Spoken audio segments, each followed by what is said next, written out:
Sir, we have reached the last leg of the process of the Union Budget 2022-23, and I thank you for giving me this opportunity to speak on the Finance Bill. Sir, there's a perceptible change in the global economic scenario since the presentation of the budget due to the Russia-Ukraine armed conflict, and India cannot insulate itself from these developments, and hence we have to relook at the budget proposals, recalibrate our forecasts, and the House won't get a better opportunity than the Finance Bill to discuss these, sir. Sir, before I start making my submissions, I would like to compliment the Honourable Finance Minister and the Honourable Minister of Commerce and Industry and the government for showing outstanding performance and growth in our exports in this financial year.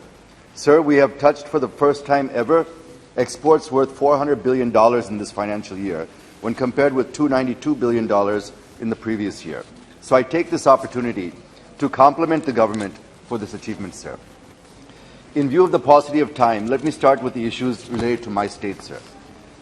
Sir, my first point is regarding the capital city of Amaravati, which falls in my parliamentary constituency.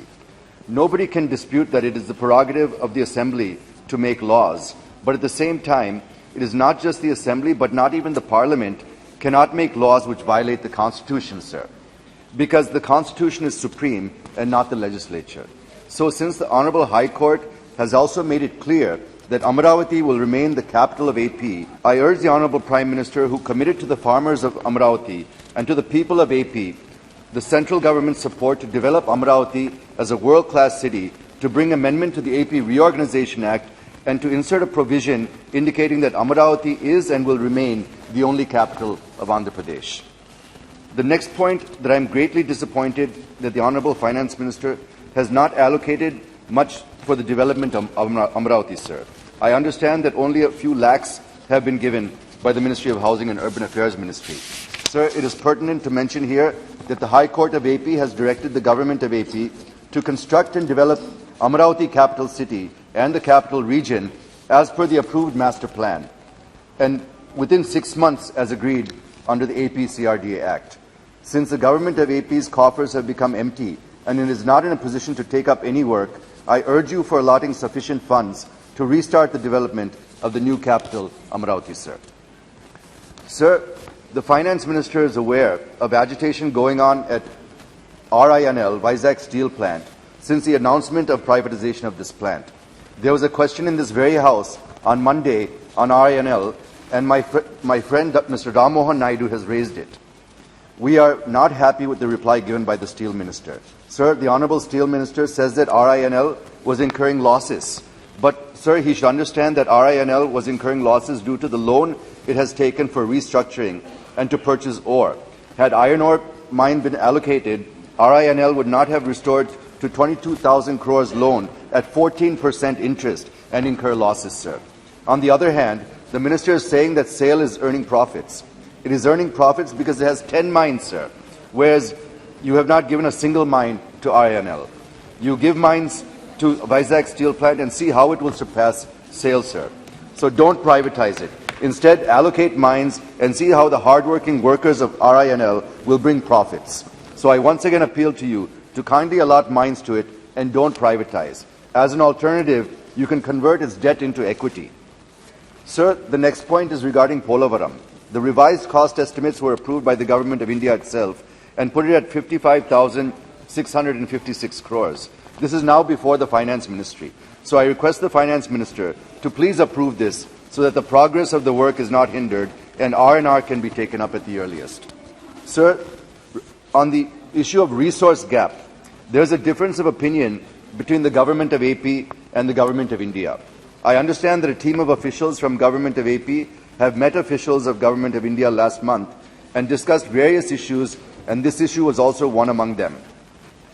The Government of India has given 4,117 crores out of 22,948 crores put forward by the Government of AP, sir.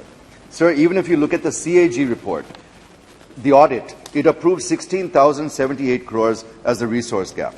So I request to please kindly thrash it out and pay this amount to Andhra Pradesh, sir. Sir, now coming to the national issues. The Economic Survey projects the GDP growth for 22-23 at between 8 to 8.5%. Recently, the RBI has projected 7.8% growth. But the reverberations of war, geopolitical scenario around the Russia-Ukraine conflict, and looking at the US and NATO's deployment of jets and nearly 30,000 troops in Norway and carrying out war exercises, I feel it further will tilt the balance of risks downwards, sir. It is a tough scenario for a country like India. So I would just like to know whether any fresh assessment has been made about the growth in the light of the latest developments by the Finance Ministry may kindly be explained when the Finance Minister responds. Will there be any change in the forecast to GDP growth this year due to war and other geopolitical risks that we are facing? Sir, as I said in the beginning, we have achieved record exports of $400 billion in the current fiscal. But in spite of this, if you look at the trade deficit, it also shot up to $21.2 billion in February and is expected to go much beyond this month.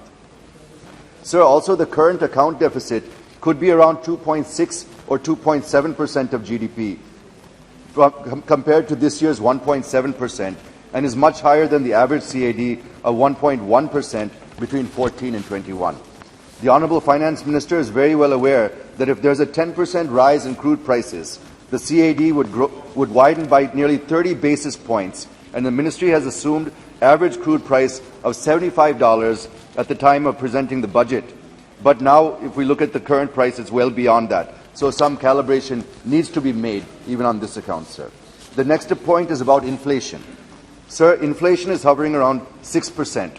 The US is seeing nearly 8%, which is the highest that country has seen in more than 40 years. I hope our inflation is manageable.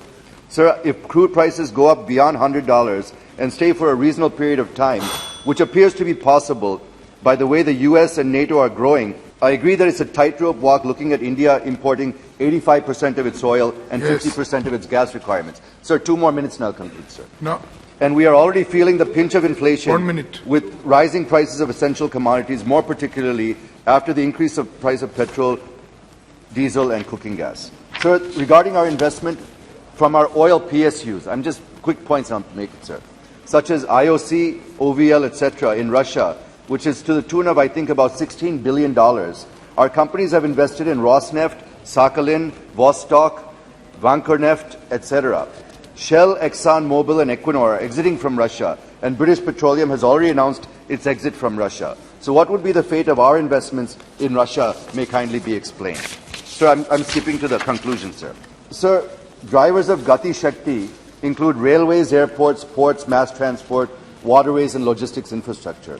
Due to time constraints, I'll just touch on a couple of points, sir. Sir, Gati Shakti is highlighting the importance and need for a quality multimodal transport, since the cost of average logistics and transportation in India is around 14% when compared to the global average of around 7 to 8%. I hope that the Gati Shakti will help in achieving overall cost competitiveness. Sir, the FM has set a target of 25,000 kilometers of national highways for 22-23.